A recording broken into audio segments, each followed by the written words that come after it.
Hello, all. I mentioned in my review of 1967's The Shuttered Room that there are two adaptations of H.P. Lovecraft from the 60s and early 70s that I like. The first of these is 1963's The Haunted Palace, directed by the great Roger Corman, as part of his eight-film Edgar Allan Poe series. It is credited as Edgar Allan Poe's The Haunted Palace, and it mentions a few lines from that poem, which was later incorporated into The Fall of the House of Usher. But it's actually based on H.P. Lovecraft's novella, The Case of Charles Dexter Ward. It's not the strange case of Charles Dexter Ward, it's the case of Charles Dexter Ward. And it basically follows the same story. It's one of the few Lovecraft adaptations that is fairly straightforward. Yes, there are a few changes, but those changes are not significant enough to point out. It is traditionally a very good horror story which stars the great Vincent Price, the absolute master of horror, the beautiful Deborah Paget, and this was her last film, by the way, and also Lon Chaney and Elisha Cook Jr. and Frank Maxwell, Leo Gordon, John Dierkes, Milton Parsons, Kathy Merchant, and Guy Wilkerson principally. And Barbara Morris actually has a small role in this. She was in, of course, Vampires, the film I talked about earlier. The story is fairly straightforward. Charles Dexter Ward and his wife, Anne Ward, move into their and so well, it begins with a scene in which the necromancer Joseph Curwen, who's suspected of being a warlock and of abducting young women, is confronted by a mob, and he denies everything. And a girl who appears, that was Darlene Lucht as Miss Fitch, appears to be in sort of a trance and says, "Oh no, I came here voluntarily." And the villagers, of course, don't believe her, and they take him out and they burn him as a warlock, and he curses them, and he says, "I'm going to come back and get you and all of your descendants." And then we cut to modern time. That was 1767, I think it was supposed to be, and uh, then it cuts, or 1762.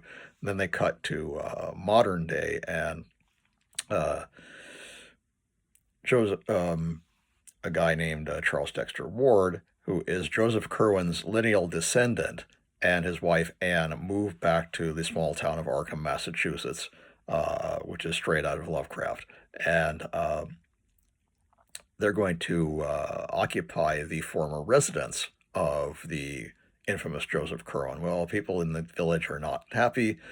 They immediately start, warning them not to go away, and they're not welcome, et cetera, et cetera. And there's some of the villagers are people who are like horribly deformed. One is like a little girl with no face, basically just a mouth, doesn't have eyes or a nose, and some others have kind of pig-like features. And these are allegedly mutations caused by Joseph Curwen's curse that he placed on the ancestors of these people who burned him. And the only pub in town, which Anne Ward mentions, is called the Burning Man, which I think is kind of ironic. And they move into despite the villagers and the warnings of people like Lon Chaney Jr., who tells them that Curwen was an evil sorcerer, and that he was trying to resurrect or bring back the great old ones, and have them mate with human women to create a sort of a race of super beings, and that these attempts led to the horribly deformed children and grandchildren who now wander aimlessly and apparently mindlessly through Arkham. Um,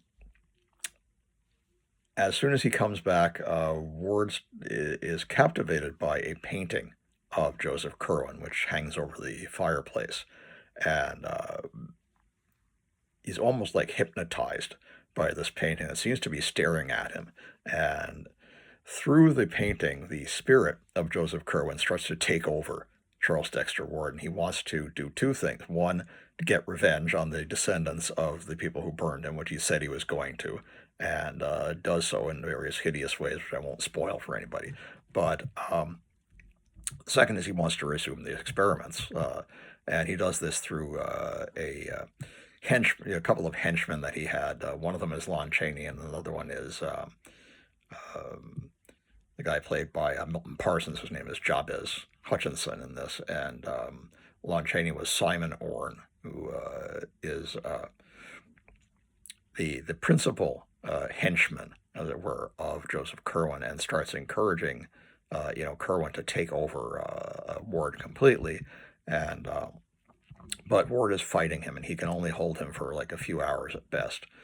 There's something strange in the basement that we don't entirely see. There's a kind of a green glow. There's a hidden passage through the back of the fireplace, which, standard horror trope, but and that's not from Lovecraft, but it was done rather well.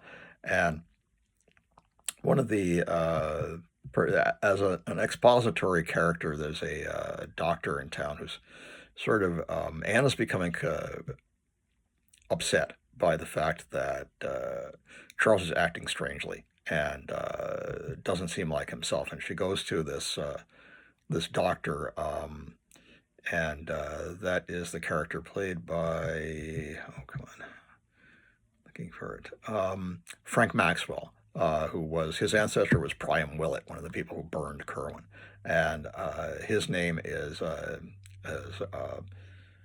Marinus Willett. And anyway, she goes to Dr. Willett and says, I think there's something wrong with my husband, and I think we need to, he tells her, well, if you're that concerned, why don't you just leave? Well, she starts to pack things up, and she's going to leave and go back to Boston for a bit, and Joseph Curwen finds her and stops her, and attempts to rape her, basically, which is very creepy, again, for a 1963 movie. But she fights him off and is assisted by Dr. Willett, I think, and manages at least partially to get away. Meanwhile, Willett tells her about what he was trying to do, that he was trying to bring back the old ones, including Yog-Sothoth and Cthulhu. And the names are somewhat mispronounced, but even Lovecraft himself said he couldn't really explain how to pronounce the name Cthulhu, but because it wasn't meant to be pronounced by humans. But that brings it into the quote-unquote Cthulhu mythos, or later more properly referred to as the Yog-Sothoth cycle of myth. The names aren't really mentioned very often. One thing that I found annoying, and this was apparently just sort of a peccadillo of Price would not recite any of the Lovecraftian terms. He wouldn't use the chants that Lovecraft uses in the story and in his mythos. He substituted Latin phrases, which I think were basically just nonsense. But he thought that sounded more like a genuine magic. And so he wanted to use those Latin phrases instead of Lovecraft's words, which he thought were silly. So that's something that detracts a bit, but not much, from the story. The story is very straightforward. It's very well done. The reason they called it Edgar Allan Poe's The Haunted Palace is because Corman's Edgar Allan Poe films, which he had done, he did like Tomb of Ligeia and The Fall of House of Usher and The Mask of the Red Death, all of which starred Vincent Price, had done very, very well at the box office. And so he thought, as a promotional thing, it would be better to frame this as a Poe story rather than a Lovecraft story, as most people in that period of time really probably hadn't heard of Lovecraft, since most of his work was actually out of print. For most of the late 50s, early 60s, it wasn't until Arkham House came along and started reprinting his stuff. And yes, I know that actually happened in the late 40s, but his stuff wasn't well distributed until a bit later. Anyway, getting back to the story, Curwen eventually he takes out his revenge on these descendants, and he is stopped in his experiment to use Anne as one of these breeding subjects only at the last minute. But Curwen eventually takes over Charles Dexter Ward completely, and even though they burn his house, he is not destroyed. One of the few horror movies in which the bad guy does not die, is not killed. The evil is triumphant, which I thought was a very interesting choice on Corman's part, and very faithful, again, to the case of Charles Dexter Ward. If you haven't seen it, again, 1963, The Haunted Palace, starring Vincent Price, Deborah Paget, and Lon Chaney Jr. He's credited as Lon Chaney, but it's actually Lon Chaney Jr.